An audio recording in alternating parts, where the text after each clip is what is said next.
In this video, we're going to unbox the Switch 2, set it up, look at the case and screen protector, get our GameCube controller paired, then finally play some Mario Kart World. Oh no. Oh no. Oh no. This is not good. There's lava. The original Switch was released 8 years ago in 2017, so Nintendo is due for a successor, and it's finally here. I've done zero pre-work for this. As you can see, I still have the seal I need to cut to open the box. I also have the official case that comes with the screen protector, which we're going to apply as soon as it's out of the box. I'm not giving this any chance to scratch after taking it out. Finally, we have one of the GameCube controllers, so we're going to unbox it, pair it, and see how it feels compared to the original GameCube controller.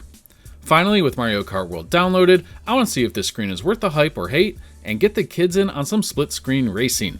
We'll check out for some common issues along the way that hopefully you can avoid.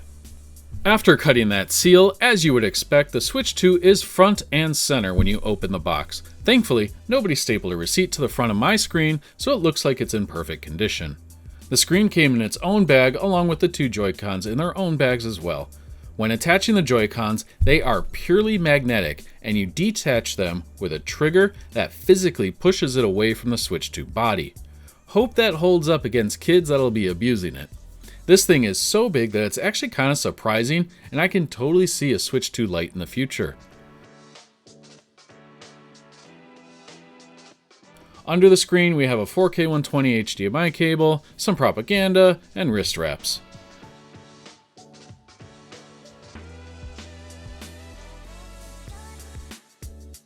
Moving underneath, we have our Joy-Con controller attachment,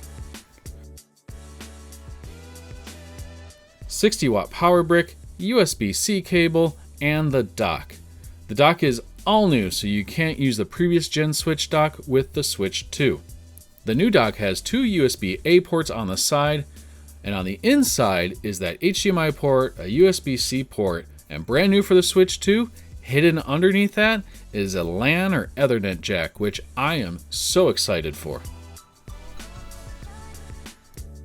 Like I said, I don't want to give life any chance to scratch this screen before I get a protector on it, so I bought the official case that comes with its own screen protector.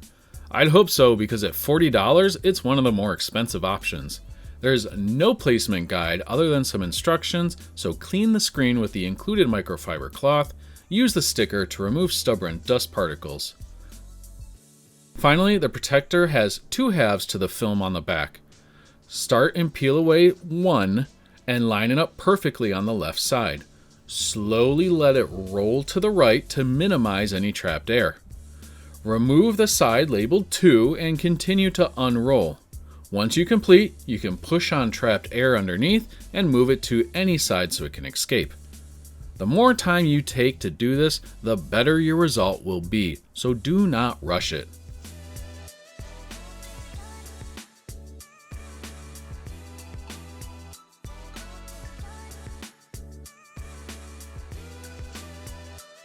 Once that's complete, the Switch 2 has a nice, snug fit in the case, which I'd sure hope for.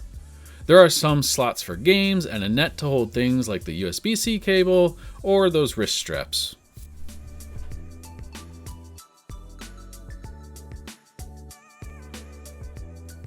Looking back, the setup was fairly straightforward.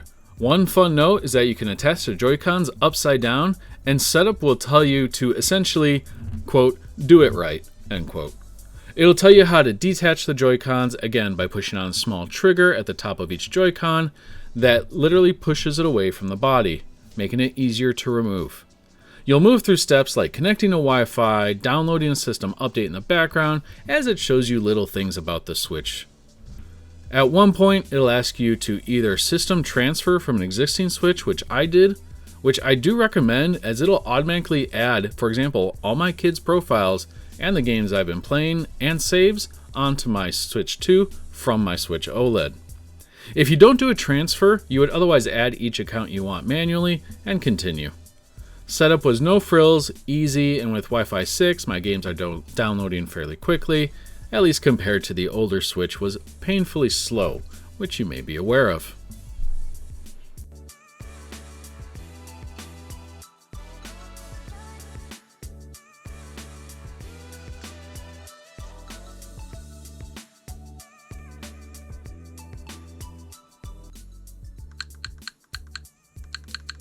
One of the most exciting items other than the Switch itself is the new GameCube Controller. Once you get it out of the box, you lift up on a black tab and you're able to get your hands on it. There is a cable hiding in there too, so don't miss it, just in case you don't have enough.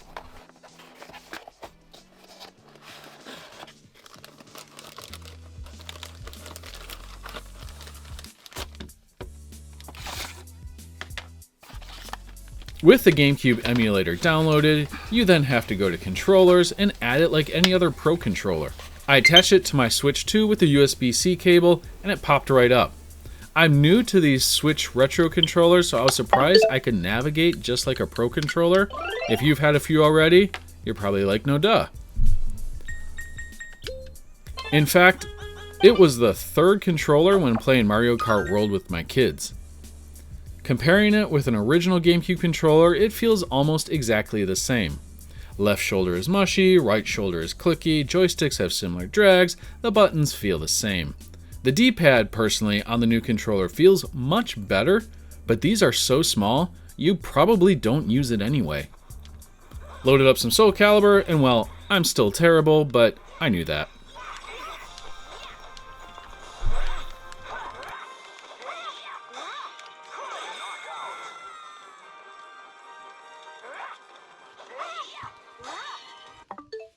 Finally, actually playing Mario Kart World. Of course it runs great, karts seem bouncy, racing is fluid. This isn't a big review since there's a million out there already. I feel like during Grand Prix, each course needs more time than that one lap, like maybe adding a second lap and increasing the speed between the courses. The gameplay loop between the courses seem to rely on the chaos of 24 players next to each other, because if you can separate from the group, either in front or back, it's honestly pretty boring. Playing split screen was a treat once you get over the feeling about 30 frames per second. At least I think so. Woo, I'm fast. I got a 9. I didn't have any tools to verify that, but it feels very 30 FPS when doing 3 or 4 players. I'll leave some highlights from a very enthusiastic 5-year-old in a minute here. I threw that. Yeah, I still won. Finally, they really seem to love little challenges in free roam. For example, dodging a stampede of zebras and jumping off triceratops, and those were just the first few they found in those first few minutes. Alright, thanks for watching. Subscribe for more of the Switch and other topics I like 3D printing, retro consoles, small electronics. Have a look. See you in the next one.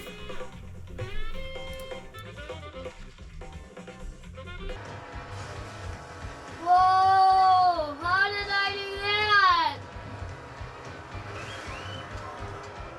How did I do that, Daddy? Daddy, how did you ride on the railroad?